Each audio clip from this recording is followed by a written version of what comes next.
সত্যিকার অর্থে বার্সেলোনা আজকের এই জয়টা ডিজার্ভ করত। আপনি যে কোনো অ্যাঙ্গেল থেকে কম্পারিজন করুন রিয়াল মাদ্রিদের সাথে বার্সেলোনার সাথে, রিয়াল কোনোভাবেই বার্সেলোনার সাথে যায় না বর্তমান সিচুয়েশনে। সেটা কোচের দিক দিয়ে হোক, সেটা প্লেয়ারের দিক দিয়ে হোক, সেটা টিম কম্বিনেশনের দিক দিয়ে হোক। যেই টিমে হ্যান্সি ফ্লিকের মতো মাস্টার মাইন্ড একজন কোচ আছে, যেই টিমে রাফিনহার মতো ডেডিকেশন একজন গোল স্কোরার আছে, যেই টিমে ফেদ্রির মতো মাস্টার ক্লাস একজন মিডফিল্ডার আছে, যেই টিমে কুবার্সির মতো ইয়াং একজন ট্যালেন্টেড সেন্টার ব্যাক আছে, সেই টিমের সাথে আপনি কোনোভাবেই পারবেন না। আপনার পরাজয় মেনে নিতেই হবে। Lewandowski, Lamine Yamal, Dani Olmo, de Jong, Fermin Lopez, Kounde, Balde, এদের কম্বিনেশনে বার্সেলোনার যে টিমে পরিণত হয়েছে, এইটাকে ব্রেক করা রিয়াল মাদ্রিদের পক্ষে কোনোভাবেই সম্ভব না। আমি একজন রিয়াল মাদ্রিদ ফ্যান, বাট আমি আবেগে কথা বলতে চাই না, আবেগে গা ভাসাতে চাই না। যেটা সত্যি আমি সেটাই বলতে চাই। আজকের রিয়ালের খেলার শত কষ্টের মাঝেও একটা ভালো ব্যাপার আছে, সেটা হচ্ছে ভিনিসিয়াস আজকে গোল করছে। এই ছেলেটা রিয়াল মাদ্রিদের জন্য জীবন দিতেও প্রস্তুত। কতগুলা ম্যাচ সে অফ ফর্মে থাকার পরে আজকে এইরকম একটা গুরুত্বপূর্ণ ম্যাচে তিনি যে গোলটা করলেন, আউটস্ট্যান্ডিং মাস্টার ক্লাস একটা গোল। তার একক কর্তৃত্বে তিনি যে গোলটা করে দেখালেন আজকের ম্যাচে, দুই টিমের মিলিয়ে যতগুলা গোল হয়েছে, ওয়ান অফ দ্য বেস্ট গোলটাই করছেন ভিনিসিয়াস জুনিয়র। তিনি শুরুতে যেভাবে খেলতেছিলেন, বারবার বার্সার বক্সের ভিতরে ঢুকে যাচ্ছেন তিনি বল নিয়ে, ডিফেন্স গুলাকে ব্রেক করে তিনি বারবার বল নিয়ে এগোচ্ছেন। দুঃখের বিষয় হচ্ছে জাবি আলোনসো এই ছেলেটাকে ফুল ম্যাচ কন্টিনিউ করতে দেয়নি, তিনি তাকে সাব করিয়ে নিলেন। এইটা জাবির কোন ট্যাকটিক্সের আন্ডার পরে এরকম একটা গুরুত্বপূর্ণ ম্যাচে, সেটা জাবিয়ে ভালো করে জানে। একটা বিষয় খেয়াল করছেন, রিয়াল মাদ্রিদ আজকে অফেন্সিভ থেকে কোনো গোল আদায় করে নিতে পারেনি।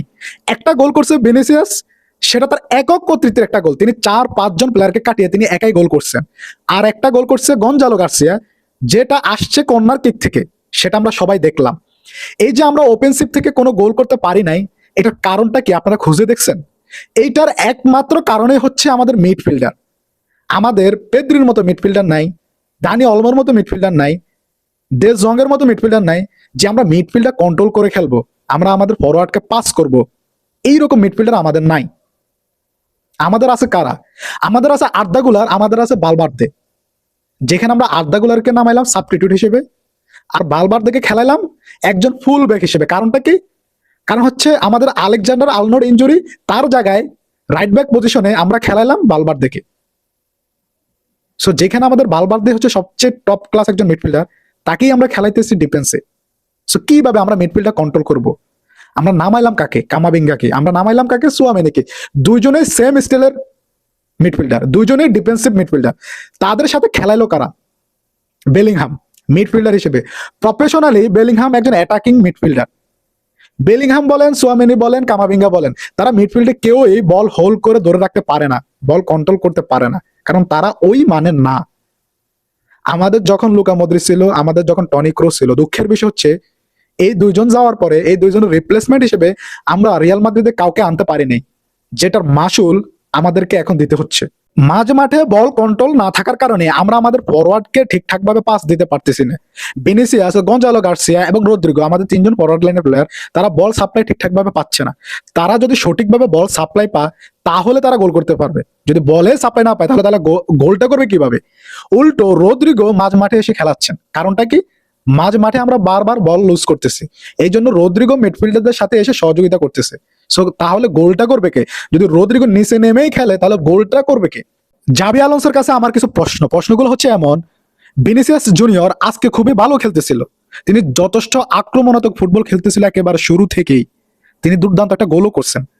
জাবি কেন তাকে সাবস্টিটিউট করালো? তাকে কি পুরো ম্যাচটা কন্টিনিউ করানো যেত না? এমবাপ্পেকে তো আজকে আমরা মাঠে নামাবো, সেটা আমাদের টার্গেটে আছে। তাহলে এমবাপ্পেকে কেন আমরা আরো আগেই মাঠে নামালাম না? কামাবেঙ্গা আজকে শুরু থেকে ভুল করতেছিল, বারবার বল লুজ করতেছিল। আমরা সেবালসকে নামালাম 82 মিনিটে। সেবালস একজন অফেন্সিভ মিডফিল্ডার, যদিও তিনি অত স্ট্যান্ডার্ড মানের মিডফিল্ডার না, তারপরেও তো তাকে আরো অনেক আগেই মাঠে নামানো উচিত ছিল, তাহলে কয়েকটা ভালো অ্যাটাক করা যেত। আমরা বারবার দেখে উঠিয়ে আড্ডাগুলারকে নামালাম কেন? ভালভার্দেকে কেন উঠানো হলো? ভালভার্দে তো মাঠে থাকতে পারতো, যেহেতু আমরা অ্যাসেন্সিওকে রাইট ব্যাক পজিশনে খেলাইছি। সো আমরা মিডফিল্ডে দিকে নিয়ে আসতাম, তাহলে তো আমাদের মিডফিল্ডে ভালো একটা কন্ট্রোল চলে আসতো। এইরকম সিরিয়াস একটা ম্যাচে 82 মিনিটের সময় আমরা মাস্তানতুয়ানোকে নামাইলাম। তিনি উইঙ্গের পজিশনে খেলতেছেন, যেখানে রদ্রিগো, ভিনিসিয়াস, এমবাপে কিছু করতে পারতেছে না, এরকম অভিজ্ঞ প্লেয়ার, সেখানে মাস্তানতুয়ানোর মতো এরকম ইয়াং একজন স্টার এইরকম গুরুত্বপূর্ণ ম্যাচে, যে ম্যাচের প্রেশার প্রচুর, সেখানে তিনি আসলে কি করবেন? তাকেও যাবি আজকে মাঠে নামালেন। এই যে তার এলোমেলো সাবস্টিটিউট গুলা বা তার ট্যাকটিক্স বলেন, যাই বলেন, সেগুলো তো কোনো কিছুই হ্যান্সি ফ্লিকের সাথে মিলবে না, এটাই স্বাভাবিক, বা মিলতেছে না, আমরা এটা দেখতেছি।